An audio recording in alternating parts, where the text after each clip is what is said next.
अरे आज राजा का बेटा राजा नहीं बनेगा, राजा वही बनेगा जो हकदार होगा। રધરફોર્ડના અલ્ફા પ્રકરણના પ્રયોગમાં અલ્ફા પ્રકરણમાં ઇમ્પેક્ટ પેરામીટર બી બરાબર 0 માટે સાચો ખૂણો કેવો હશે?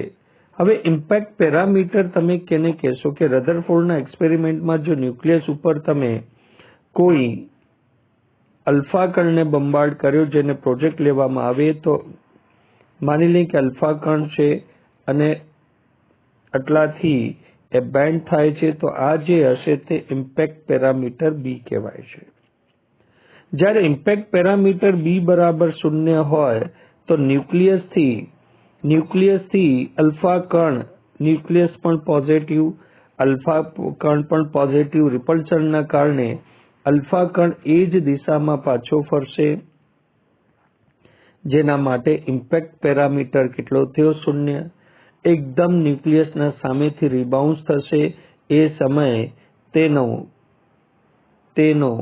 ખૂણો જે છે એ કેટલો થઈ જશે? 180।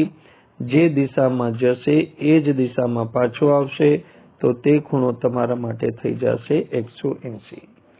ઇમ્પેક્ટ પેરામીટર 0 હશે એટલે ન્યુક્લિયસની પાછળથી તે રિબાઉન્સ થશે અને રિબાઉન્સ થશે તો તે એ જ દિશામાં ઉલટાઈ જશે, એની દિશા ઉલટાઈ જશે અલ્ફા કણની, જેથી ખૂણો આપણે 180 પ્રાપ્ત થશે। સાચો જવાબ આપણો આ પ્રશ્નમાં ડી થાય છે।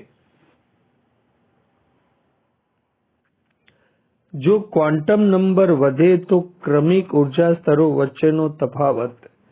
જો ક્વોન્ટમ નંબર જેમ જેમ વધતો જાય તેમ તેમ બે ઉર્જા સ્તર વચ્ચેનો તફાવત ઘટતો જાય છે, એટલે આપણો જવાબ થશે એ, ઘટે છે।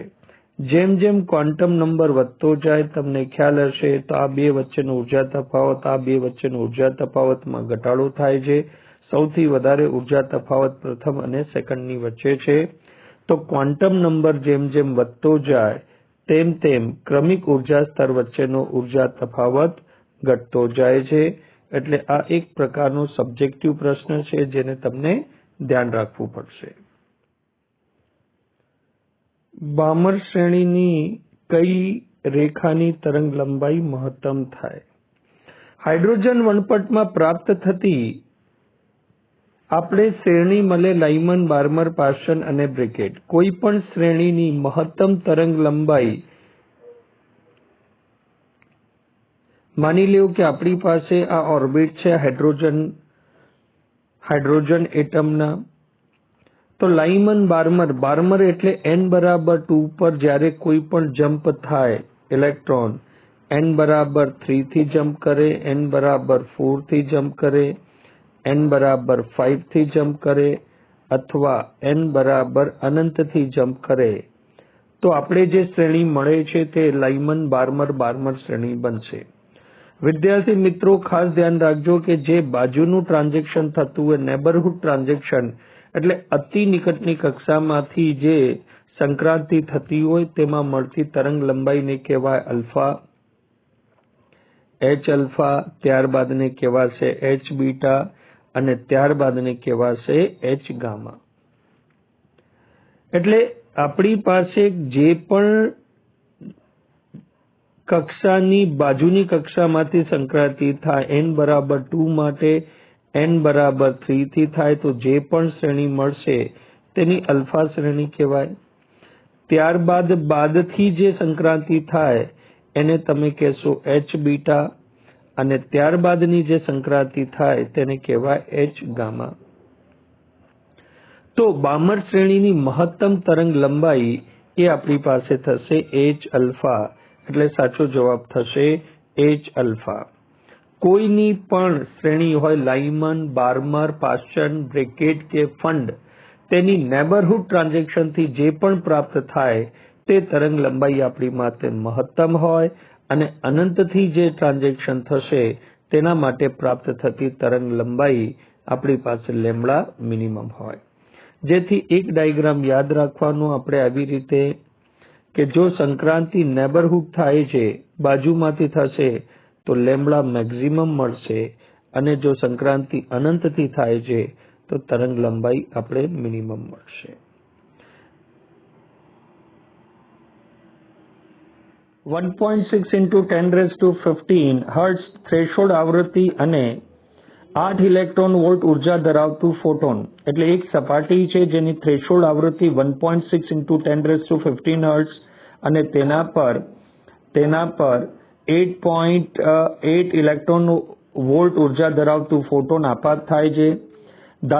ધાતુની સપાટી પર આપાત થાય ત્યારે ઉત્સર્જિત ફોટોન ઇલેક્ટ્રોન્સની મહત્તમ ગતિ ઉર્જા કેટલી થાય? સામાન્ય પ્રશ્નની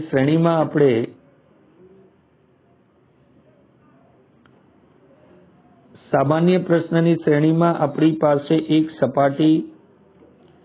સપાટીની થ્રેશોલ્ડ ફ્રીક્વન્સી f0 તમને આપી છે 1.6 into 10⁻15 હર્ટ્ઝ અને તેના પર એક ફોટોન આપાત થાય છે જેની ઉર્જા આપી છે 8 ઇલેક્ટ્રોન વોલ્ટ.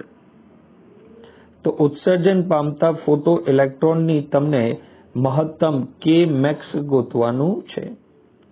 તો અહીંયા k max નું સૂત્ર તમને સારી રીતે ખ્યાલ હશે કે k max મહત્તમ ગતિ ઉર્જા E -phi થાય છે. E આપણે ઇલેક્ટ્રોન વોલ્ટમાં આપેલું છે, phi આપણે ઇલેક્ટ્રોન વોલ્ટમાં ગોતી લઈએ તો બાદબાકી કર્યા બાદ જવાબ આવશે. તો phi hf/E થાય. તો phi h નું મૂલ્ય આપને ખ્યાલ હશે. ફાસ્ટ કેલ્ક્યુલેશન માટે 6.6 into 10⁻34 ઇન્ટુ આવૃત્તિ આપણી પાસે જે 1.6 into 10⁻15 અને ઇલેક્ટ્રોન 1.6 into 10⁻19. કેલ્ક્યુલેશન કર્યા બાદ આનો જવાબ આવશે 6.6 ઇલેક્ટ્રોન વોલ્ટ. તો k max બરાબર E -phi. phi નો જવાબ હમણાં આવ્યો 6.6 ઇલેક્ટ્રોન વોલ્ટ અને E તમને આપ્યો છે 8 ઇલેક્ટ્રોન વોલ્ટ. તો 8 ઇલેક્ટ્રોન વોલ્ટ તો k max થઈ જશે 8 - 6.6 ઇલેક્ટ્રોન વોલ્ટ. તો તે પ્રમાણે જો સોલ્યુશન બાદબાકી કરીએ તો k max તમારી પાસે આવી જશે 1.4 ઇલેક્ટ્રોન વોલ્ટ. એટલે ધ્યાનપૂર્વક ઓપ્શન જોતા આપણો સાચો આન્સર એ થશે કે મહત્તમ ગતિ ઉર્જા 1.4. સૂત્ર આપણી પાસે એક જ છે, k max મહત્તમ ગતિ ઉર્જા કેની? ઉત્સર્જન પામતા ફોટો ઇલેક્ટ્રોનની મહત્તમ ગતિ ઉર્જા k max બરાબર E આપાત ફોટોનની ઉર્જા માઇનસ વર્ક ફંક્શન phi0 અથવા વર્ગ 0 જેને કાર્ય વિધેય પણ કહેવાય છે. પ્રશ્નમાં E આપણે ડાયરેક્ટ 8 ઇલેક્ટ્રોન વોલ્ટ આપ્યું હતું, phi આપણે શોધ્યું hf/E થી થ્રેશોલ્ડ ફ્રીક્વન્સીથી, બંનેની બાદબાકી કરી ત્યારે જવાબ મળે છે 1.4 ઇલેક્ટ્રોન વોલ્ટ. 60 વોલ્ટનો એક વિદ્યુત બલ્બમાંથી દર સેકન્ડે ઉત્સર્જિત થતા ફોટોનની સંખ્યા કેટલી થાય? એક સેકન્ડમાં, એટલે આપણી પાસે એક બલ્બ છે, એક બલ્બ જેનો રેટિંગ છે 60 વોલ્ટ. એટલે આ બલ્બ દ્વારા પ્રતિ સેકન્ડ ઉર્જાનું કન્ઝપ્શન થશે 60 જૂલ. હવે 60 જૂલ ઉર્જામાંથી પ્રતિ સેકન્ડ ઉત્સર્જન, જે તરંગ આનામાંથી ઉત્સર્જન થાય છે એનામાં ફોટોનની સંખ્યા કેટલી હશે તે આપણે શોધવાનું છે. પ્રતિ સેકન્ડ ઉત્સર્જન પામતા ફોટોનની સંખ્યા. જો બલ્બનું રેટિંગ 60 વોટ હોય તો પ્રતિ second consumption of energy En 60 joule થાય. તો 60 જૂલ ઉર્જા સાથે ઉત્સર્જન પામતા ફોટોનની સંખ્યા શોધવાની છે. એટલે આપણી પાસે સૂત્ર થઈ જશે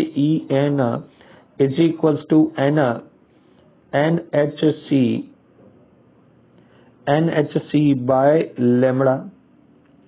ઉત્સર્જન પામતા ફોટોનની સંખ્યા આપણે શોધવાની છે nhc/λ.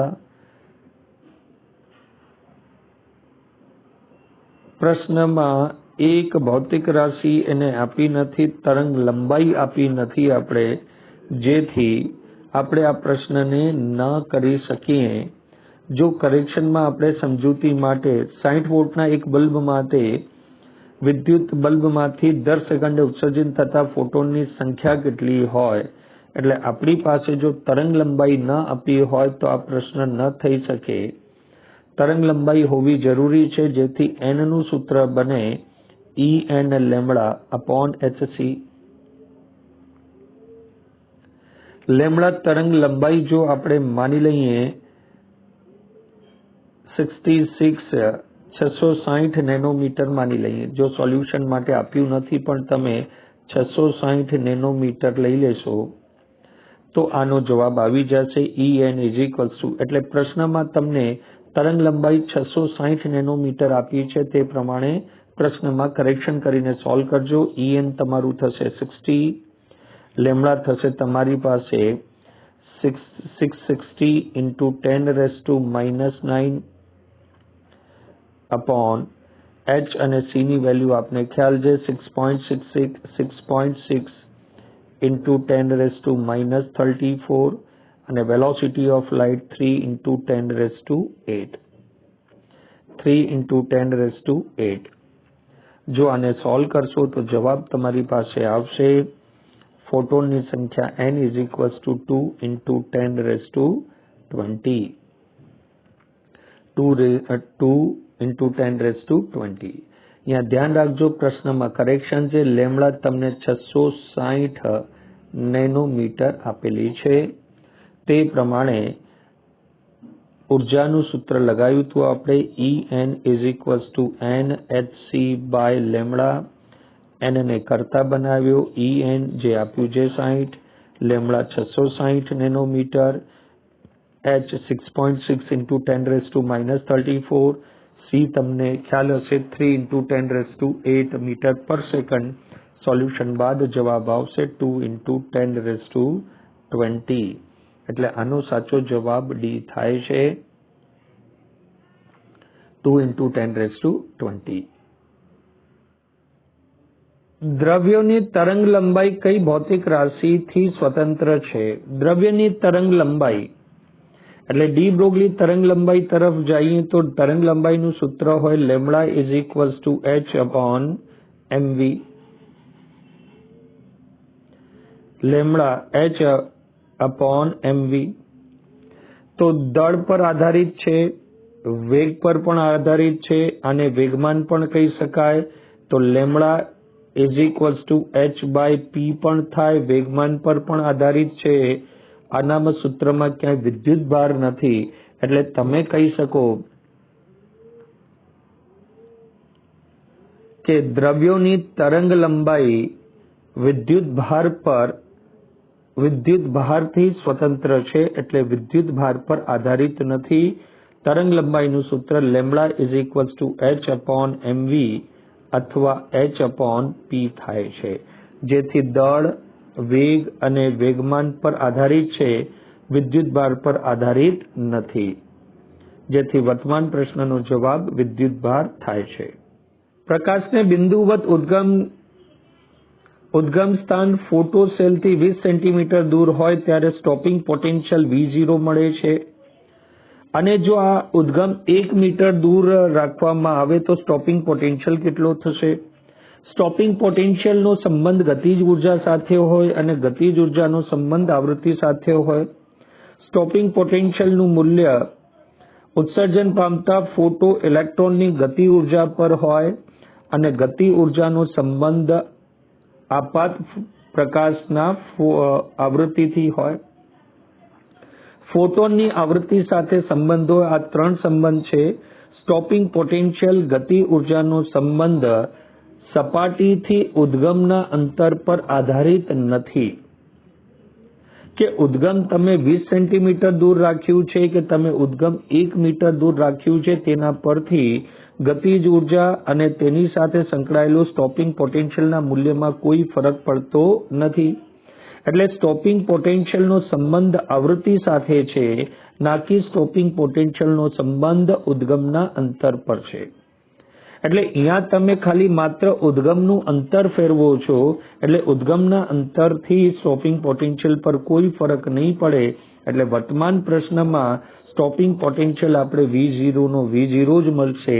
એટલે જવાબ આપણો થશે C કે સ્ટોપિંગ પોટેન્શિયલ 1 મીટર ઉદ્ગમ દૂર લઈ જવામાં આવે તો પણ V0 જ થશે. આ એક પ્રકારનો સબ્જેક્ટિવ પ્રશ્ન. સ્ટોપિંગ પોટેન્શિયલનો સંબંધ ગતિ ઉર્જા સાથે અને ગતિ ઉર્જાનો સંબંધ આપાત પ્રકાશની આવૃત્તિ સાથે હોય છે. એક ધાતુની થ્રેશોલ્ડ તરંગ લંબાઈ λ0 છે અને તેનું વર્ક ફંક્શન W0. જે ધાતુનું વર્ક ફંક્શન W0/2 હોય તેની થ્રેશોલ્ડ તરંગ લંબાઈ કેટલી થશે? થ્રેશોલ્ડ લંબાઈ કેટલી થશે?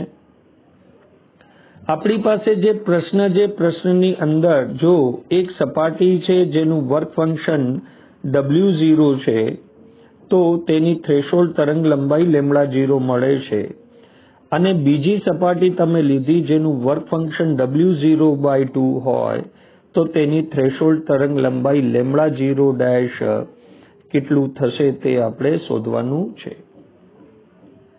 એક ધાતુ જેની થ્રેશોલ્ડ તરંગ લંબાઈ λ0 એનું વર્ક ફંક્શન W0. હવે બીજી ધાતુ જેનું વર્ક ફંક્શન W0/2 છે એની થ્રેશોલ્ડ લંબાઈ કેટલી થાય તે આપણા માટે પ્રશ્ન બને છે. તો આપણે ખ્યાલ છે કે થ્રેશોલ્ડ તરંગ લંબાઈ અને વર્ક ફંક્શન માટેનું work function phi hc/E λ0 electron વોલ્ટમાં થાય. એટલે આના પરથી તમે કહી શકો આ ત્રણેય ભૌતિક રાશિ અચળ છે એટલે વર્ક ફંક્શન ચલે જે 1/λ0 થાય. વર્ક ફંક્શન ચલે જે 1/λ0 થાય તે પરથી તમે ગુણોત્તર લઈ શકો. ગુણોત્તર તમારી પાસે આવી શકે phi1/phi2 બરાબર λ2/λ1. એટલે λ1 λ2 એટલે થ્રેશોલ્ડ તરંગ લંબાઈ બીજાની ભાગ્યા થ્રેશોલ્ડ તરંગ લંબાઈ પહેલાનું વર્ક ફંક્શન આપણી પાસે W0 અને બીજાનું વર્ક ફંક્શન W0/2. તરંગ લંબાઈ આપણી પાસે λ02 આપણે કાઢવાની છે, λ01 આપણે આપી છે, λ0 આપી છે. તો તા પરથી ચોકડી ગુણાકાર કરશો તો λ02 twice of λ0 થશે, twice of λ0 થશે, જેથી આપણો સાચો જવાબ થઈ જશે C. જો વર્ક ફંક્શન W0 હોય તો થ્રેશોલ્ડ તરંગ લંબાઈ λ0, તો વર્ક ફંક્શન અડધું થાય તો થ્રેશોલ્ડ તરંગ લંબાઈ બમણી થાય છે. તે પ્રમાણે આપણો જવાબ C સાચો થાય છે. V1 ની જગ્યાએ આપણે F1 વાંચશું. F1 આવૃત્તિવાળા એક રંગી પ્રકાશને ફોટો સંવેદી ધાતુ પર આપાત કરતા તેનો સ્ટોપિંગ પોટેન્શિયલ V1 મળે છે. આ જ ધાતુ પર F2 આવૃત્તિવાળા બીજા એક રંગી પ્રકાશને આપાત કરતા મળતો સ્ટોપિંગ પોટેન્શિયલ ખાલી જગ્યા થશે. સ્ટોપિંગ પોટેન્શિયલ અને આપાત ફોટોનની ઉર્જા વિશે માહિતી. માની લઈએ કે આપણી પાસે એક સપાટી જેનું વર્ક ફંક્શન phi છે. જ્યારે પ્રથમ તબક્કે તેના પર F1 આવૃત્તિનું પ્રકાશ કિરણ આપાત થાય તો ઉત્સર્જન પામતા ફોટો ઇલેક્ટ્રોનની ગતિ ઉર્જા આપણે શોધશું જ્યારે એનું સ્ટોપિંગ પોટેન્શિયલ V1 આપ્યું છે. એ જ સપાટી પર જ્યારે F2 તરંગ લંબાઈ વાળું F2 આવૃત્તિ વાળું પ્રકાશ આપાત કરવામાં આવે તો ઉત્સર્જન પામતા ફોટો ઇલેક્ટ્રોન માટેનું સ્ટોપિંગ પોટેન્શિયલ V2 નું મૂલ્ય કેટલું થશે તે આપણે શોધવાનું છે. તો અહીંયા આપણે સર્વપ્રથમ ગતિ ઉર્જા વિશે માહિતી લેશું. ગતિ ઉર્જાનું સૂત્ર થાય કે ગતિ ઉર્જા બરાબર આપાત ફોટોનની ઉર્જા માઇનસ વર્ક ફંક્શન. તો પ્રથમ ગતિ ઉર્જા એટલે ઇલેક્ટ્રોન વોલ્ટમાં આપણી પાસે આવશે EV1 ઇલેક્ટ્રોન વોલ્ટમાં ગતિજ ઉર્જા સ્ટોપિંગ પોટેન્શિયલ V1 હોય ત્યારે ગતિજ ઉર્જા EV1 થાય ની જગ્યા આવશે HF1 minus work function phi. એ જ પ્રમાણે બીજા માટે જો આપણે સ્ટોપિંગ પોટેન્શિયલ V2 માની લઈએ તો ગતિજ ઉર્જા થશે EV2 આપાત ફોટોનની ઉર્જા EHF2 minus work function phi. જો આ બંનેને બાદબાકી કરવામાં આવે E કોમન લઈ લઈએ તો V2 minus V1 is equals two HF1 5 cancel થઈ જશે માઇનસ HF2 થશે. વિદ્યાર્થી મિત્રો અહીંયા એક સ્ટેપ ડાયરેક્ટ કરી છે. સમીકરણ 2 માંથી સમીકરણ 1 ને બાદબાકી કરી છે. લેફ્ટ હેન્ડ સાઈડમાં આપણે E કોમન લીધો અને રાઈટ હેન્ડ સાઈડમાં વર્ક ફંક્શન આપણું બાદબાકી થાય છે. હવે આપણે આને લખી શકીએ E into V2 minus V1 is equals to H common F1 minus F2 અથવા F2 માઇનસ F1 કેમ કે અહીંયા V2 માઇનસ V1 લીધું છે તો F2 minus F1 F2 minus F1. ફરીથી લખીએ તો E V2 minus V1 H common લીધો તો અંદર બચશે F2 માઇનસ F1. તો આના પરથી કહી શકાય V2 minus V1 is equals to H by E into bracket F2 minus F1. V1 ને કરતા બનાવી દો V2 is equals to V1 plus H by E into bracket F2 minus F1. આ આપણો સાચો જવાબ થાય. V2 ઇઝ ઇક્વલ્સ ટુ બીજા કિસ્સામાં stopping potential V2 is equals to V1 H by E F2 minus F1 એટલે આપણો જવાબ થશે 1. ધ્યાન રાખજો કે ગતિ ઉર્જાનું સૂત્ર આપણી પાસે થાય K is equals two E minus 5. જો સ્ટોપિંગ પોટેન્શિયલ V હોય તો ગતિજ ઉર્જા થાય EV is equals two E minus 5. આ બે સૂત્રનો ઉપયોગ કરી અને આપણે F2 આવૃત્તિના બીજા એક રંગી પ્રકાશ આપાત કરતા મળતો સ્ટોપિંગ પોટેન્શિયલનો જવાબ 1 પ્રાપ્ત થાય છે. એક પદાર્થનું વર્ક ફંક્શન 4.0 ઇલેક્ટ્રોન વોલ્ટ છે. પદાર્થમાંથી ફોટો ઇલેક્ટ્રોનનું ઉત્સર્જન થઈ શકે તે માટે પ્રકાશની મહત્તમ તરંગ લંબાઈ કેટલી થાય? આપણે પ્રકાશની મહત્તમ તરંગ લંબાઈ શોધવાની છે. યાને એક પ્રકારથી આપણે થ્રેશોલ્ડ તરંગ લંબાઈ શોધવાની છે. તો વર્ક ફંક્શન જો ઇલેક્ટ્રોન વોલ્ટમાં આપેલું હોય તો તેનું સૂત્ર phi is equals to hc upon e lambda 0 થાય. hc upon e lambda 0 થાય તો lambda 0 ને તમે કરતા બનાવશો તો lambda 0 is equals to hc upon e phi થશે.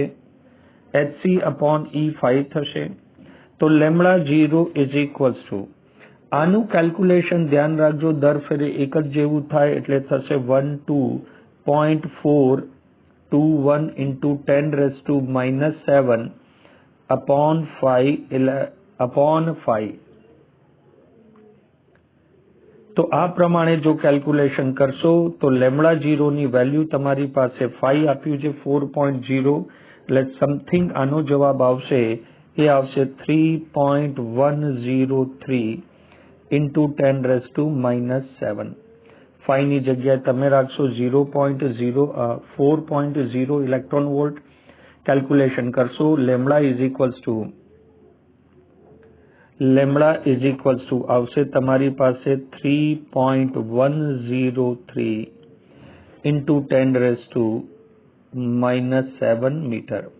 ઓપ્શનમાં આવા પ્રકારનું કોઈ નથી અને ચેન્જ કરશું તો આવી જશે આપણી પાસે લેમ્બડા ઇઝ ઇક્વલ્સ ટુ 310 લગભગ ઇન્ટુ 10 રેઝ ટુ માઇનસ 9 એટલે lambda is equals two 310 nanometre થાય. ધ્યાનપૂર્વક ઓપ્શન જોતા આપણો જવાબ સી થાય છે 310 nanometre. Work function electron volt માટેનું સૂત્ર આપણે વાપર્યું phi is equals two hc upon e lambda 0 જ્યારે વર્ક ફંક્શન તમને ઇલેક્ટ્રોન વોલ્ટમાં આપ્યું હોય. ગતિમાન ફોટોનનું દળ થાય. ફોટોનના દળ માટે આપણી પાસે બે સૂત્રો છે. એક આઇન્સ્ટીનનું સૂત્ર E is equals to mc square, ઉર્જા is equals to mc square, અને ફોટોન માટેનું એક સૂત્ર થાય E is equals to hf. ફોટોનની ઉર્જા આવૃત્તિ પરથી અહીંયા f ની જગ્યાએ ન્યુ લખવામાં આવ્યું છે, જેને V થી દર્શાવ્યું, V ટાઈપ સિમ્બોલથી દર્શાવ્યું છે. બંને ઉર્જાને સરખાવતા mc square is equals to hf થાય, તો m is equals to hf upon c square થાય. એટલે ગતિ કરતા ફોટોનનું જો દળ લેવામાં આવે તો hf upon c સ્ક્વેર થાય. સાચું ઓપ્શન આપણી પાસે ડી થશે. ગતિમાન ફોટોનનું દળ